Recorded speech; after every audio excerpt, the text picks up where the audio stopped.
दोस्तों नमस्कार। आज हम चर्चा करने वाले हैं हमारी सेकंड क्लास रजिस्ट्रेशन एक्ट 1908 के बारे में।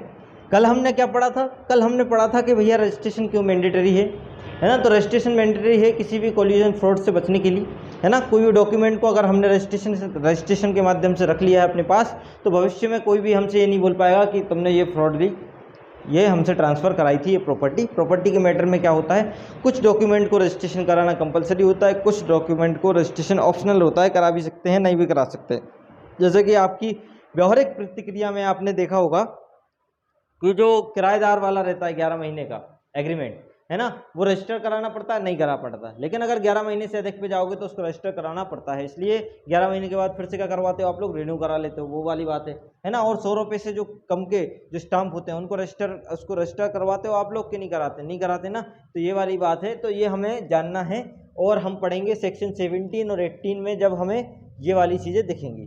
चलिए आज हम बात करते हैं पार्ट 2 के बारे में, और पार्ट 2 हम बहुत स्पीड में चलेंगे क्योंकि पार्ट 2 में ऐसा कुछ पढ़ने लायक है नहीं, क्योंकि रजिस्ट्रीकरण स्थापना के संबंध के बारे में वो क्या करता है, बात करता है। एस्टेब्लिशमेंट के बारे में क्या करता है, वो बात करता है। ये पार्ट 2 रजिस्ट्रेशन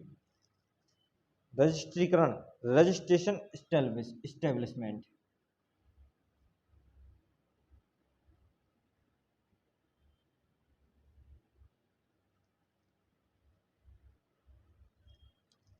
इस्टेब्लिशमेंट के बारे में क्या करता है भाई साहब, वो बात करता है। चलिए क्या बात करता है देखिए, इसके बारे में क्या लिखा है। इंस्पेक्टर जनरल ऑफ इंस्पेक्टर के बारे में बात करता है, IGR। इसको मैं सेक्शन 3 को ऐसे ही पढ़ता हूँ, सेक्शन 3 IGR। चलिए IGR के बारे में क्या होती है, इसमें बात होती है, और क्या बात होती है IGR के बारे में देखिए, समझिए बात को। क्या लिखा है, राज्य सरकार अपने राज्य क्षेत्र में एक ऑफिसर को रजिस्ट्रीकरण महानिरीक्षक बनाएगी। एक ऑफिसर को, राज्य क्षेत्र में एक ऑफिसर है और उसी को क्या बना देगी, वो IGR बना देगी। लिखा है ना, shall appointed an officer to be IGR, है ना। तो ये वाली बात है, कहाँ बनाएगी, अपने राज्य क्षेत्र के अधीन, territorial such area to government. क्या बताती है, ऐसे लिख दो इसको, स्टेट गवर्नमेंट बनाती है। फ्री में आ सकता है कि IGR की अपॉइंटमेंट कौन करती है, स्टेट गवर्नमेंट अपॉइंट करती है। किसको अपॉइंट करती है, IGR को। स्टेट गवर्नमेंट अपॉइंट करती है किसको, IGR को अपॉइंट करती है। और वो कहाँ करेगी, वेयर, किस एरिया के ऑफिसर को करेगी, ऐसे ऑफिसर को करेगी जो ऑफिसर उसकी कहाँ पे, राज्य क्षेत्र के अधीन है, टेरिटोरियल के अधीन पहले से क्या करता है, काम करता है, उसी को IGR बना देती है।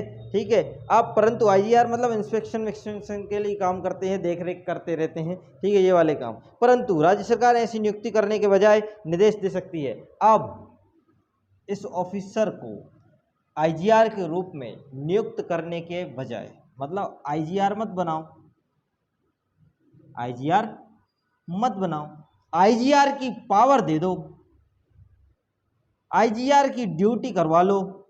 तो ये क्या कर सकती है, स्टेट गवर्नमेंट डायरेक्ट कर सकती है कि भैया तुम्हें एक काम करते हैं, अपॉइंट तो नहीं कर पा रहे, प्रमोशन तो नहीं दे पा रहे, लेकिन मैं तुम्हें प्रभार दे देता हूँ इसका, IGR का, उसकी पावर का, उसकी ड्यूटी का। तब तक करना जब तक कि हम IGR ने अपॉइंट ना कर दें किसी।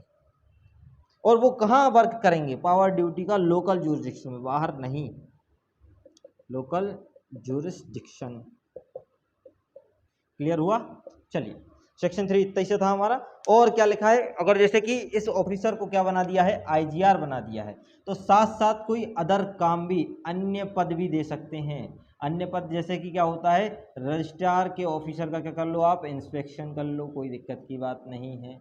या कोई अदर पद ऐसा जो कि स्टेट गवर्नमेंट के अधीन आता हो, वो पद भी IGR जो ऑफिसर है उसको दे सकते हैं। ठीक है। सेक्शन 4 आपका रिपील्ड है, जो कि सिंध वाले के बारे में बात करता है। आप लोग देखिए, है ना, सिंध से रिलेटेड मामला है, सिंध की खास शाखा महानिरीक्षक 1937 में रिपील्ड हुआ है।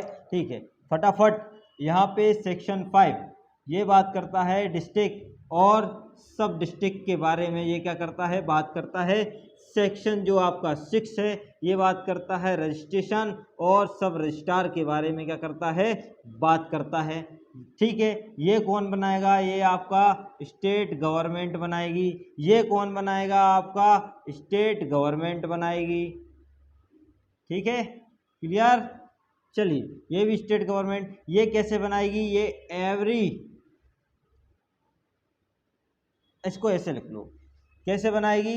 एवरी डिस्ट्रिक्ट में, जिले में रजिस्ट्रार बनाएगी, रजिस्ट्रार ऑफिसर जो आपका बनेगा वो, और एवरी सब डिस्ट्रिक्ट में क्या बनाएगी? एवरी सब डिस्ट्रिक्ट में सब रजिस्ट्रार ऑफिसर बनाएगी। क्लियर हुआ? मतलब एवरी डिस्ट्रिक्ट में रजिस्ट्रार और सब डिस्ट्रिक्ट में सब रजिस्ट्रार बनाएगी। ठीक है, और अगर इसमें किसी लिमिट्स को बनाना है तो वो भी स्टेट गवर्नमेंट, अगर लिमिट्स को क्या करना है? चेंज करना है तो भी स्टेट गवर्नमेंट। और चेंज करने के लिए इसका जो प्रोवाइजो बोलता है वो बोलता है कि भैया ऑफिशियल गजट के माध्यम से होगा जो काम होगा, ऐसे मनमानी नहीं। आप तो लिखित में प्रमाण अध्यादेश जारी कीजिए और ये ऑफिशियल गजट उस दिन से क्या हो जाएगी? प्रभावी हो जाएगी, इफेक्टिव हो जाएगी, जिस दिन से ये नोटिफिकेशन जारी हुआ है, इफेक्टेड हो जाएगी। सेक्शन 5 सेक्शन 6 क्लियर हुआ? यस, आगे बढ़ते हैं। सेक्शन 7, सेक्शन 7 रजिस्ट्रार उप रजिस्ट्रार के कार्यालय के बारे में बात करता है। क्या बात करता है? सेक्शन 7 रजिस्ट्रार उप रजिस्ट्रार के कार्यालय के बारे में बात करता है। ये बात करता है कि रजिस्ट्रार उप रजिस्ट्रार के कार्यालय के बारे में बात होती है। राज्य सरकार हर जिले में कार्यालय की क्या करेगी? एक स्थापना करेगी, जिसका नाम क्या होगा? राज्य जो रजिस्ट्रार का कार्यालय होगा। और हर उप जिले में क्या स्थापना करेगी? एक सब रजिस्ट्रार कार्यालय की स्थापना करेगी। सेक्शन 7 आपका सिंपल है। क्या बात करता है? ऑफिस के बारे में बात करता है, क्योंकि भैया बना दिया तो ऑफिस तो चाहिए। ऑफिस रजिस्ट्रार का भी होगा और ऑफिस आपके भाई साहब सब रजिस्ट्रार का भी होगा, और दोनों के बारे में हमें पढ़ना है। रजिस्ट्रार का ऑफिस होगा तो उसको रजिस्ट्रार के कार्यालय के नाम से जाना जाएगा, और सब रजिस्ट्रार का ऑफिस होगा तो वह सब रजिस्ट्रार के कार्यालय के नाम से जाना जाएगा। रजिस्ट्रार का जो ऑफिस होगा वो डिस्ट्रिक्ट में होगा, और सब रजिस्ट्रार का ऑफिस होगा वो सब डिस्ट्रिक्ट में होगा। ये हम सेक्शन 5 में और 6 में आराम से पढ़ के आ चुके हैं, तो ऑफिस के बारे में इतनी चर्चा नहीं करनी चाहिए।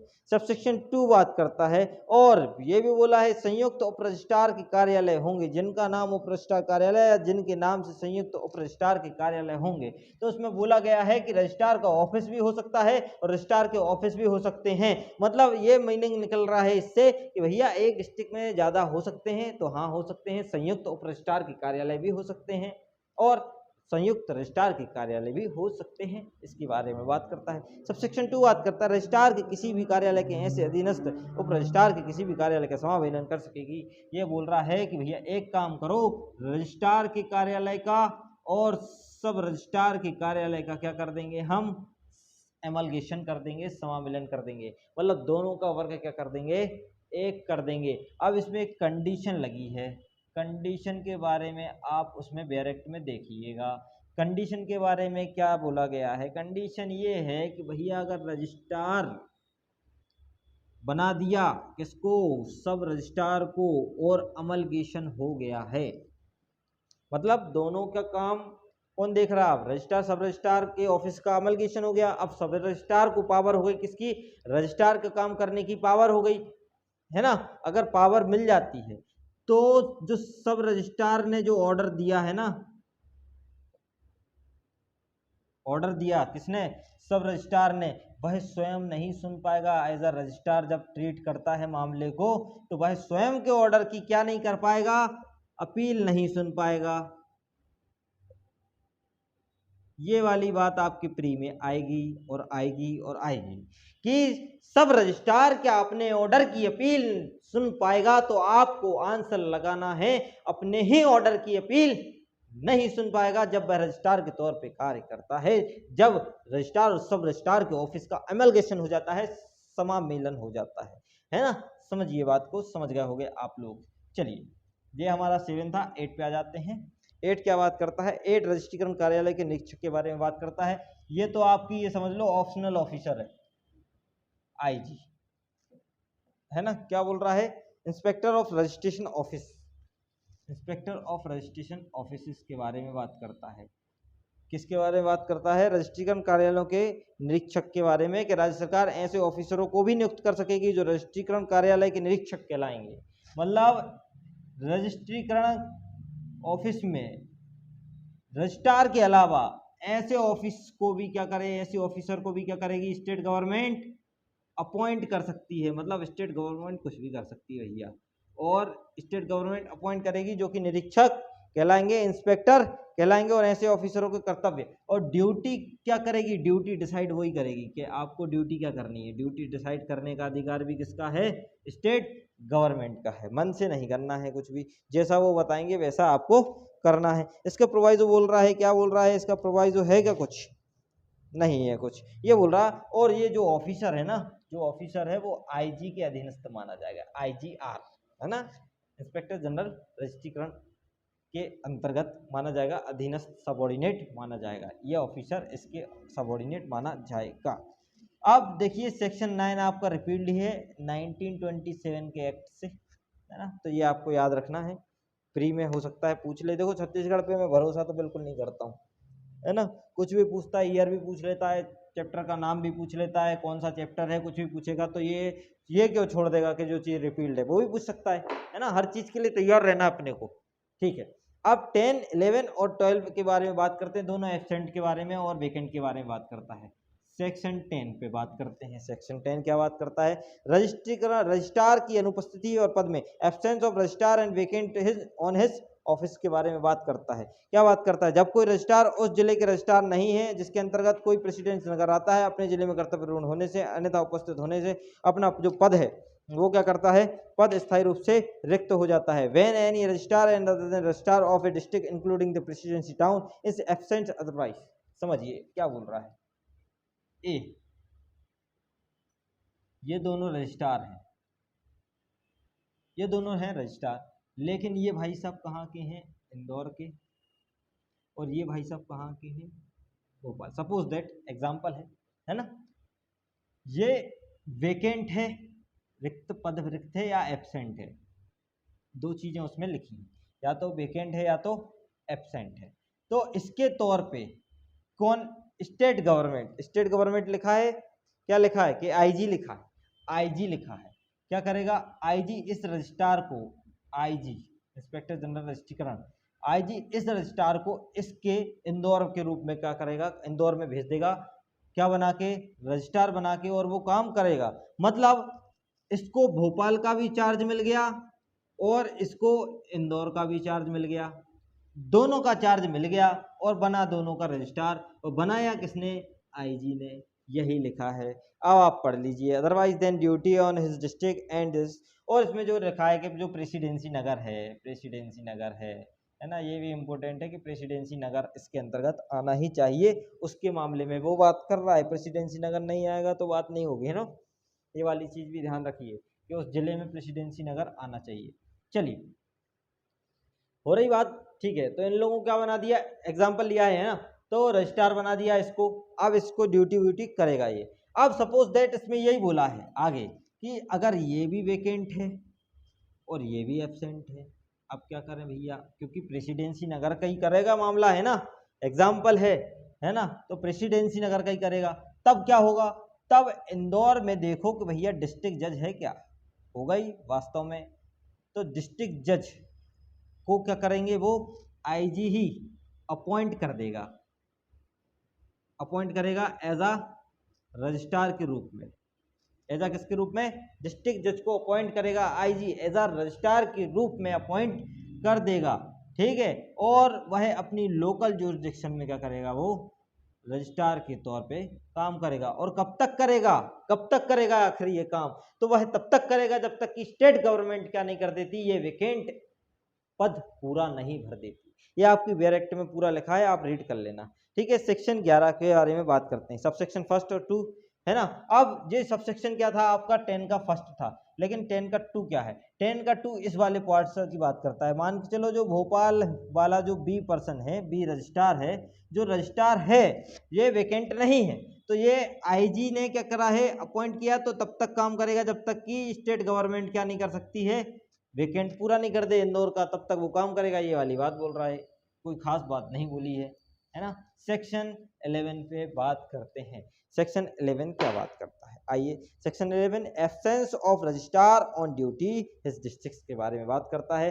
अपने जिले में कर्तव्य रूढ़ता होने के कारण रजिस्ट्रार की अनुपस्थिति। अब बर्डन भैया बहुत ज़्यादा बन गया, अब बर्डन क्या हो गया, बहुत ज़्यादा हो गया, बर्डन बढ़ गया है। जैसे कि इस पे बर्डन बढ़ गया था ना, तो ये इसका काम नहीं कर पा रहा था, तो फिर डिस्ट्रिक्ट कोर्ट को आना पड़ा, डिस्ट्रिक्ट जज को आना पड़ा। यही वाली बात है कि ये इस पे बर्डन बहुत था।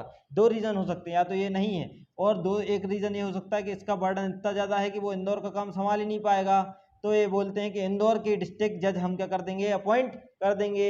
ये वाली बात हो जाती है। तो दो चीज़ें हैं ना, डाउट क्लियर मत करना अगली वाली लाइन को पढ़ के, है ना। दूसरा जो इसमें जो बोला गया है, तो आपको कंक्लूजन समझ में तो आ गया ना। अब 11 के बारे में बात हो रही है। 11 क्या बोलता है कि रजिस्ट्रार उन्हें पता है कि एब्सेंट तो खुद भी अपॉइंट कर सकते हैं। अगर 11 वो ये बोल रहा है, सेक्शन 11 कि जो रजिस्ट्रार हैं उनको पहले से नॉलेज है, पहले से ही नॉलेज है। और क्या नॉलेज है उनको पहले से, उनको पहले से नॉलेज है कि हम तो भैया 4 दिन की छुट्टी पे हैं।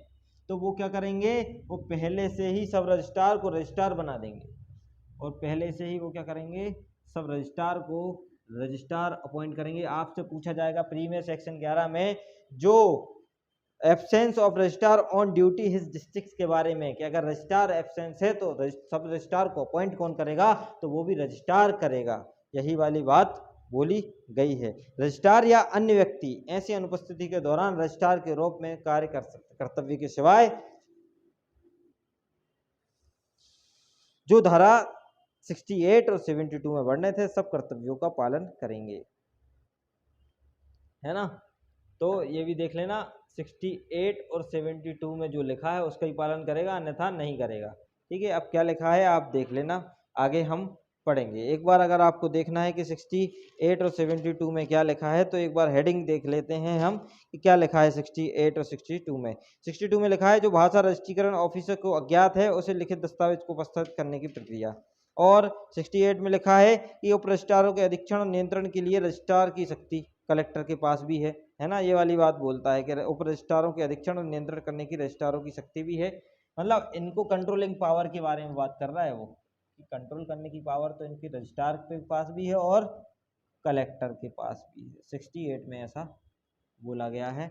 और 72 में क्या बोला गया है आपके, 72 अगर आप पढ़ोगे तो निष्पादन के लिए प्रख्यान से भिन्न आधार पर रजिस्ट्रीकरण करने से इंकार करने वाले उप रजिस्ट्रार के आदेश में रजिस्ट्रीकरण की अपील के बारे में बात करता है। मतलब अपील रजिस्ट्रार को उप रजिस्ट्रार के आदेश के विरुद्ध होगी। मतलब अपील का प्रोविजन है कि वो भी किसको होगी, रजिस्ट्रार को होगी। सब रजिस्ट्रार को अपील, स्वयं के आदेश की अपील नहीं सुन सकता, जो कि हमने अभी बताया है आपको। ठीक है, तो ये किसी भी मामले में वो अपने आदेश की अपील तो नहीं सुन पाएगा, स्वयं दे रहा और स्वयं सुने, मजा नहीं आएगा। अब उप रजिस्ट्रार नहीं है, इसमें कौन नहीं था, इसमें रजिस्ट्रार नहीं है। अब उसमें सेक्शन 12 क्या बोल रहा है, सेक्शन, क्योंकि ये तीनों सेक्शन एब्सेंस के बारे में बात कर रहे हैं, 10, 11, 12। अब इसमें बोल रहा है कि भैया आपका सब रजिस्ट्रार नहीं है, उपस्थित नहीं है, वेकेंट है, अनुपस्थित है। तब क्या होगा, जब सब रजिस्ट्रार एब्सेंट है तो रजिस्ट्रार उनके पोस्ट पर एनी पर्सन को, जो कि सब रजिस्ट्रार को रूप में अपॉइंट कर सकता है, किसी भी पर्सन को कर सकता है। तब कोई भी व्यक्ति जो इस जिले में रजिस्ट्रार में इस नियुक्त करे और ऐसी अनुपस्थिति के दौरान जब तक कि वह स्थान पूरा नहीं हो, उप रजिस्ट्रार होगा। रजिस्ट्रार, ठीक है, क्लियर। इसको समझाने के लिए तो दिक्कत नहीं है, इसमें कोई भी व्यक्ति लिखा है,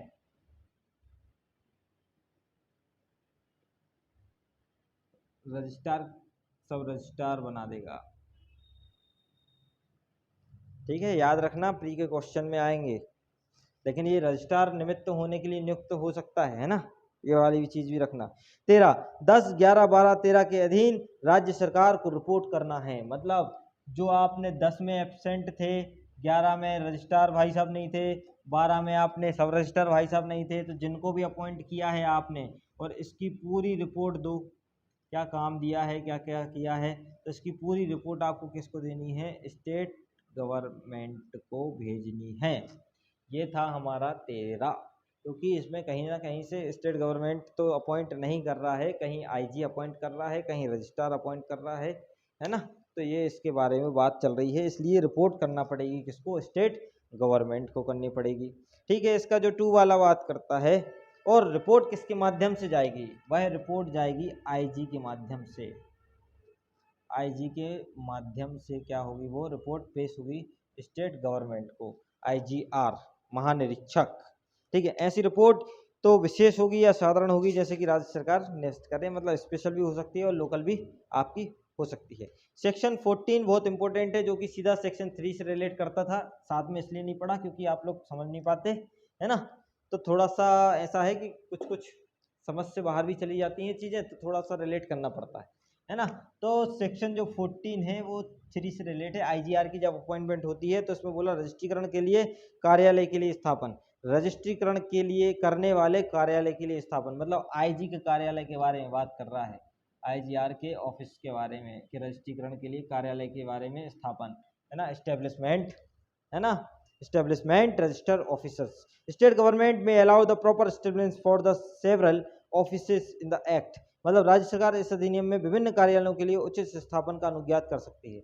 मतलब बहुत सारे विभिन्न रजिस्ट्रीकरण कार्यालय हैं, उनके इंस्पेक्शन के लिए एक ऑफिस का निर्माण क्या कर सकती है? कर सकती है। यही वाली बात वो क्या कर रहा है? आपसे बोल रहा है। इसके बाद आगे चल जाइए। एक उचित स्थापन कर सकती है, एक उचित इस्टेब्लिशमेंट कर सकती है, प्रॉपर इस्टेब्लिशमेंट आईजीआर का।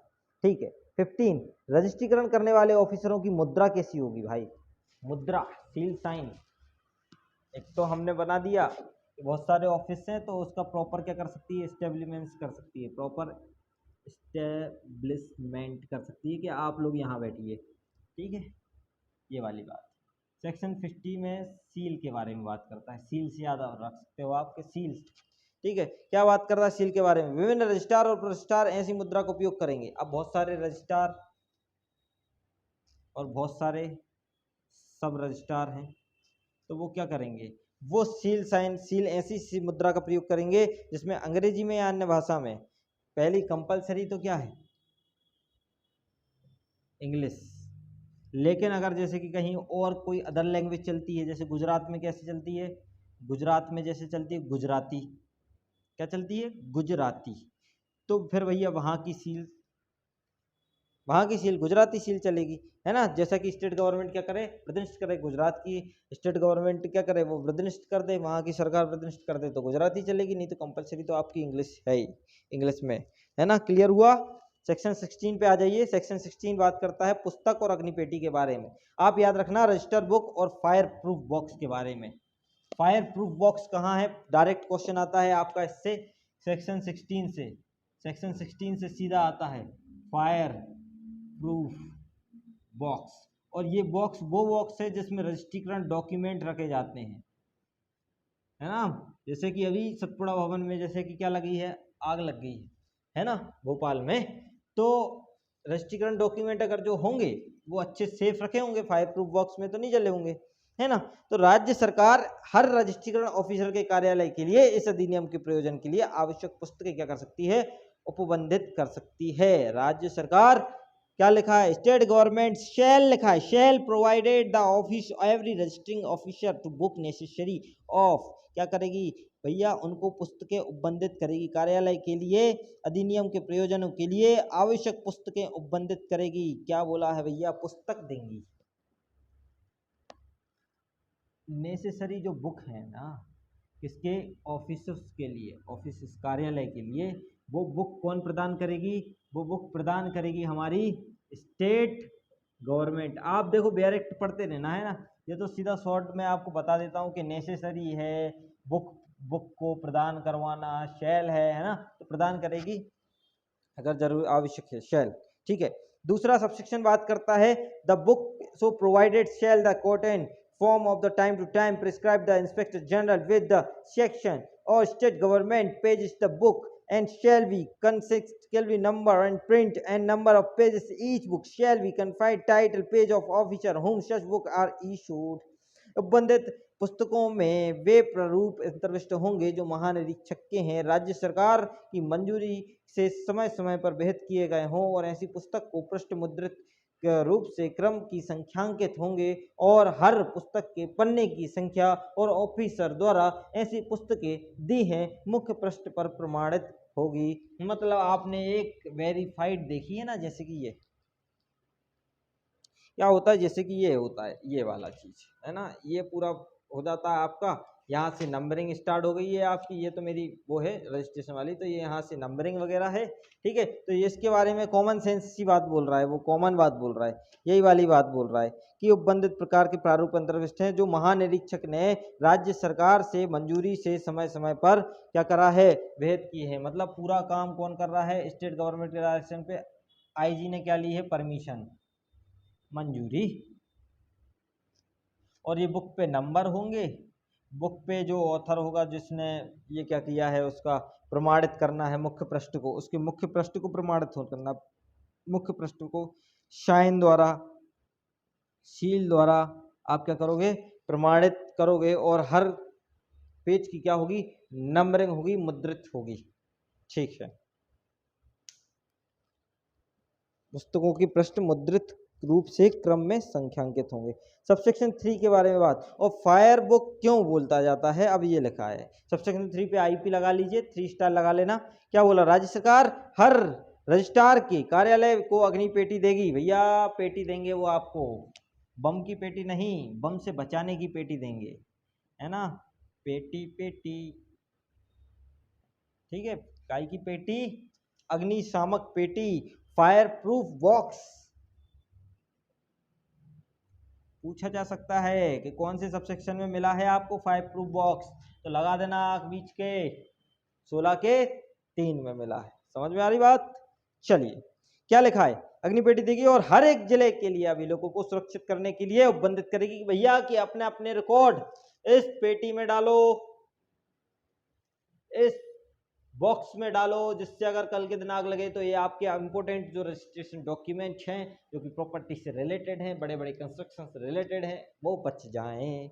16A लास्ट है आपका, क्या बोला, पुस्तक को कंप्यूटर प्रतिलिपियों, डिस्कों में इत्यादि में रखा जाना, सही सही बात बोली है। इलेक्ट्रॉनिक्स से रिलेटेड मैटर है, क्या मैटर है, आप देखिए 2001 में 48वें एक्ट में, जो कि आईएमपी है रजिस्ट्रेशन एक्ट का 2001 में, क्या किया गया है, 16(1) को अमेंड किया गया है, जितना भी आपका डॉक्यूमेंट है ई फॉर्म में रखा जाएगा, ये वाली बात बोला जाता है। 16 क्या बोलता है कि जितने भी आपके डॉक्यूमेंट हैं वो ई फॉर्म में रखे जाएंगे, मतलब डिस्क के रूप में, कंप्यूटर प्रतिलिपियों के रूप में रखे जाएंगे, और राज्य सरकार की संस्वीकृति से, कन्फेशन से, संस्वीकृति से, कंसेंट से क्या किए जाएंगे, ये निर्धारित किए जाएंगे।